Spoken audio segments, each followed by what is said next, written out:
നമ്മുടെ വീട്ടിൽ ഏത് ചെടിയായാലും അത് നിറയെ പൂത്തും കായ്ച്ചുമൊക്കെ നിൽക്കുന്നത് കാണാൻ നമുക്ക് ഭയങ്കര ഇഷ്ടമല്ലേ. അപ്പോൾ അതിനായിട്ട് ഞങ്ങൾ വീട്ടിൽ ഒരു മാജിക് വളം തയ്യാറാക്കാറുണ്ട് കേട്ടോ. നല്ല എഫക്റ്റീവായിട്ടുള്ള സാധനമാണ്. ഏത് ചെടിയിലും നിറയെ കായും പൂവും ഒക്കെ ഉണ്ടാവുന്ന തരത്തിലുള്ളൊരു സാധനമാണ്. പിന്നെ എത്രയൊക്കെ നമ്മൾ പരിപാലിച്ചെന്ന് കണ്ടാലും ഇങ്ങനെ ഈ തത്തമ്മയൊക്കെ വന്ന് പയർ കൊണ്ടുപോകാറുണ്ട്. രാവിലെ വന്ന് വിളവെടുക്കാമെന്ന് പറഞ്ഞ് നമ്മൾ കാത്തിരിക്കും, പക്ഷേ ഒന്നും നടക്കില്ല. വരുമ്പോഴേക്കും ഈ പയറെല്ലാം തൊലിച്ച് തിന്ന് അതിൻ്റെ ആ ഒരു തൊലി മാത്രം അവിടെ ഇട്ടിട്ട് പോകാറാണ് ചെയ്യുന്നത്. പിന്നെ കുറേയൊക്കെ അവരും തിന്നട്ടെ എന്ന് കരുതും, അതിൽ കുറച്ചൊക്കെ കിട്ടാറുണ്ട് കേട്ടോ. ഇനി ഞാനൊരു മുളക് കാണിച്ചു തരാമേ. ഇത് നമ്മളിവിടെ മീൻ കറിയിലിടാനായിട്ട് യൂസ് ചെയ്യുന്നൊരു മുളകാണ്. ഒരുപാട് മണമൊന്നുമില്ലാത്ത എന്നാൽ നല്ല ടേസ്റ്റുള്ളൊരു മുളകാണ്. ഞാൻ കഴിഞ്ഞ വർഷം 2 കുറ്റിമുല്ല വാങ്ങി നട്ടതാണ് കേട്ടോ. ഇത് അന്ന് വാങ്ങിക്കൊണ്ട് വന്ന് നട്ട സമയത്ത് ഒരു 3-4 പൂ പിടിച്ച് പിന്നെ അത് ഇങ്ങനെ വളർന്ന് നിൽക്കുകയാണ് ചെയ്യുന്നത്. നമ്മുടെ സാധാരണ പടരുന്ന മുല്ല പോലെ പടർന്നു പോകുന്നുണ്ട്. ഞാനത് മൊത്തം വെട്ടി നിർത്തുന്നുണ്ട്, പക്ഷേ അതിൽ പൂ വരുന്നില്ല. ഇനി പടരുന്ന മുല്ല ആണോ എന്നറിയില്ല. എന്താണ് ഇനി ആർക്കെങ്കിലും എന്തേലും വഴി അറിയാമെങ്കിൽ ഒന്ന് കമൻറ്റ് ചെയ്യണേ. ഞാൻ എൻ്റെ പഠിച്ച പണി 18 നോക്കിയിട്ടുണ്ട്. ഈ വളമൊക്കെ ഒഴിച്ചിട്ടും അതിൽ പൂ വരുന്നില്ല. അത് മിക്കവാറും പടരുന്ന മുല്ലയാവാനാണ് സാധ്യത. അതിൻ്റെ കൂടെ വാങ്ങി നട്ട പിച്ചിയാണ് കേട്ടോ ഇത്. പിച്ചിയിൽ ദിവസവും ഒരു 6-7 പൂ വീതം കാണാറുണ്ട്. അടിപൊളിയാണ്. ഇനി നമുക്ക് നമ്മുടെ തക്കാളിയിൽ പഴുത്ത് നിപ്പുണ്ട്, അതെല്ലാം അങ്ങ് പറിച്ചെടുക്കാവുന്നതാണ്. ചില സമയത്ത് 1-2 ഒക്കെ പുഴു കയറാറുണ്ട് കേട്ടോ. പക്ഷേ അത് പുറമേ ഒരു കുഴപ്പവും കാണില്ല. നമ്മൾ പറിച്ചുകൊണ്ട് വെച്ച് കുറച്ച് കഴിയുമ്പോൾ അതിൽ നിന്ന് ഇങ്ങനെ വെള്ളം ഒലിച്ചിറങ്ങിയിരിക്കുന്നത് കാണാം. പിന്നെ എനിക്ക് നിങ്ങളുടെ ഒരു ഹെൽപ്പ് വേണം കേട്ടോ. എന്താണെന്ന് വെച്ചാൽ ഈ റംബൂട്ടാനിൽ നിന്ന് ഈ കുഞ്ഞു കായ്കൾ പൊഴിഞ്ഞു പോകുന്നുണ്ട്. കാര്യം എന്താണ് എന്ന് ആർക്കെങ്കിലും അറിയാമോ? അതിനെന്തെങ്കിലും ഒരു റെമഡി ചെയ്യാനുണ്ടെങ്കിൽ അതുകൂടി ഒന്ന് പറഞ്ഞു തരണം കേട്ടോ.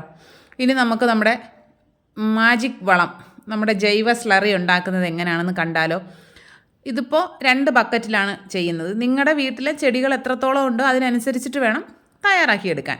ഇതിപ്പോൾ 2 25 ലിറ്ററിൻ്റെ പെയിൻറ്റ് ബക്കറ്റിൽ ഏകദേശം 5 കിലോ വീതം പച്ച ചാണകം എടുത്തിട്ടുണ്ട്. അതിലേക്ക് 10 ലിറ്റർ വെള്ളം ഒഴിക്കണം. പിന്നെ ഈ ചാണകം നമ്മളിപ്പോൾ കറക്റ്റ് അളന്നെടുത്തതൊന്നും അല്ല കേട്ടോ. കാരണം ഞങ്ങളുടെ വീട്ടിലൊരു പോത്തുള്ളത് കൊണ്ട് അതിൻ്റെ ചാണകം എടുത്തുകൊണ്ട് വന്ന് അങ്ങനെ ഇടുകയാണ് ചെയ്യുന്നത്. നിങ്ങളിപ്പോൾ ചാണകപ്പൊടിയൊക്കെയാണ് പാക്കറ്റിലോ ചാക്കിലോ ഒക്കെ വാങ്ങിയതാണെങ്കിൽ അത് 5 കിലോ ചേർത്താൽ മതി. ഇനി ഇതിലേക്ക് ചേർക്കേണ്ടത് 1 കിലോ കടലപ്പിണ്ണാക്കാണ്. പിന്നെ 1 കിലോ എല്ലുപൊടി ചേർക്കണം. 1 കിലോ വേപ്പും പിണ്ണാക്ക്. ഇതാണ് വേപ്പും പിണ്ണാക്ക്. അങ്ങനെ 3 സാധനവും ചേർത്തതിന് ശേഷം ഇത് മിക്സ് ചെയ്യണം. നല്ല കട്ടിയുള്ളൊരു തടിയോ എന്തേലും വെച്ചിട്ട് വേണം മിക്സ് ചെയ്യാനായിട്ട്. കാരണം ഇതൊരു നല്ല ഒരു കായികാധ്വാനം വേണ്ട ടാസ്ക്കാണ്. എന്നെക്കൊണ്ട് ഈ വായത്താളം അടിക്കാനേ പറ്റുള്ളൂ. ഞാനൊന്ന് മിക്സ് ചെയ്യാമെന്നും പറഞ്ഞൊക്കെ ഇറങ്ങിയായിരുന്നു, നടക്കില്ല. ഇത് നന്നായിട്ട് ശക്തി കൊടുത്ത് ചെയ്യേണ്ട ഒരു പരിപാടിയാണ്. പച്ച ചാണകമായതുകൊണ്ടാണ് ഇത്രയും ബുദ്ധിമുട്ട്. അല്ലെങ്കിൽ നമ്മൾ ആദ്യമേ ഈ പച്ച ചാണകം നല്ലതുപോലെ കലക്കണം. കലക്കിയതിന് ശേഷം ബാക്കിയുള്ളതും കൂടി ചേർക്കുകയാണെങ്കിൽ എളുപ്പമായിരിക്കും. ചാണകപ്പൊടിയാണെങ്കിൽ ഇത്രയും ബുദ്ധിമുട്ടുണ്ടാവില്ല മിക്സ് ചെയ്യാൻ. അങ്ങനെയും ഉണ്ട്. നല്ലതുപോലെ മിക്സ് ചെയ്യണം.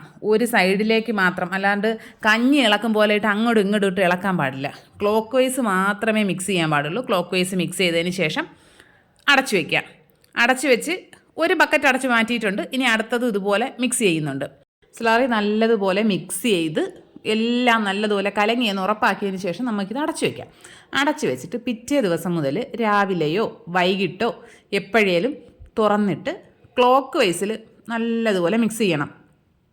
അപ്പോൾ നമ്മളിപ്പോൾ 3/4 ബക്കറ്റ് നിറച്ച് വെച്ചിരിക്കുന്ന സാധനം ഏകദേശം 1 ബക്കറ്റോളം നിറഞ്ഞു നിൽക്കും കേട്ടോ. നമ്മളെപ്പോഴും ശ്രദ്ധിക്കുക, ബക്കറ്റിൽ 3/4 ഭാഗം മാത്രമേ നിറച്ച് വെക്കാവുള്ളൂ. കാരണം പിറ്റേ ദിവസം ആകുമ്പോൾ ഇതിങ്ങനെ നിറഞ്ഞ് അടപ്പ് പൊങ്ങി നിൽക്കും.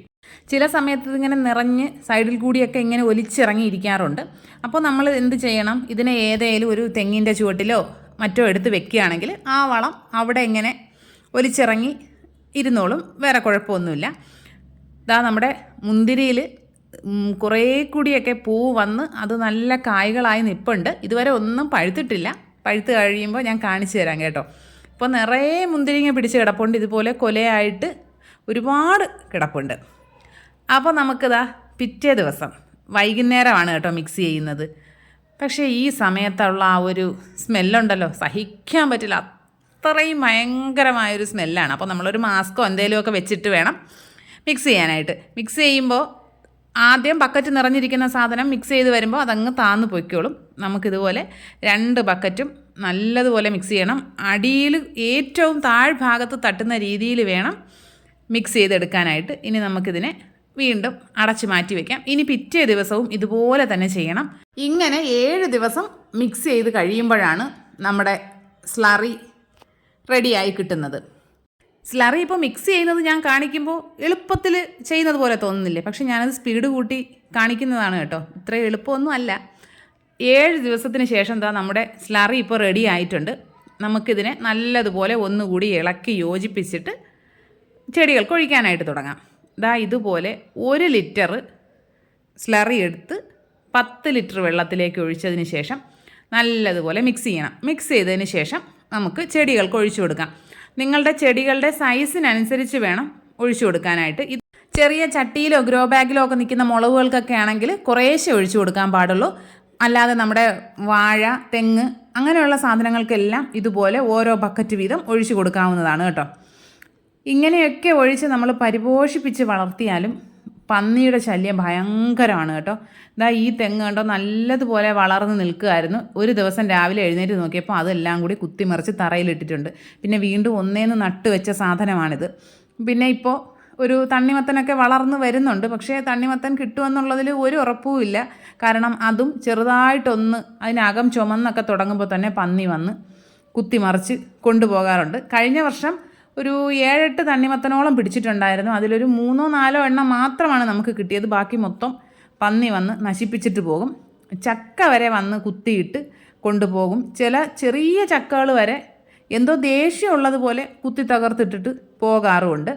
പിന്നെ അതിൽ നിന്നൊക്കെ രക്ഷപ്പെട്ട് കിട്ടുന്നതാണ് ഇങ്ങനെയുള്ള ചെറിയ ചെറിയ കൊലകളായിട്ടൊക്കെ കിട്ടുന്ന വാഴകൾ.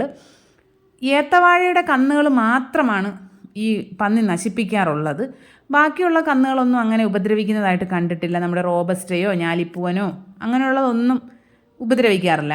ഏത്തവാഴയുടെ കന്നിന് എന്താണ് പ്രത്യേകത എന്നറിയില്ല. ഇവിടെ വാപ്പ കൃഷി ചെയ്യുന്നത് കണ്ടിട്ട് മോനും ഒരു 4-5 കുഞ്ഞൻ വാഴകളൊക്കെ നട്ടിട്ടുണ്ട് കേട്ടോ. എന്താവുമെന്ന് നോക്കാമല്ലോ നമുക്ക്. ഇതുപോലെ കൊല വരാറായ വലിയ വാഴകളൊക്കെയാണ് വന്ന് ഇടിച്ചു മറിച്ചിട്ട് അതിൻ്റെ ഉണ്ണിപ്പിണ്ടിയോ മറ്റോ തിന്നുകയോ അതിൻ്റെ നീര് കുടിക്കുകയോ അങ്ങനെ എന്തൊക്കെയാണ് ചെയ്യുന്നത് അറിയില്ല. പക്ഷെ എന്തായാലും രാവിലെ എഴുന്നേറ്റ് നമ്മളിങ്ങനെ നോക്കുമ്പോൾ ഈ കാഴ്ച കാണുമ്പോൾ ഉണ്ടല്ലോ, അന്നത്തെ ദിവസം അതോടുകൂടി പോയി കിട്ടും. അങ്ങനെ എത്രയോ വാഴകൾ പോയിരിക്കുന്നു.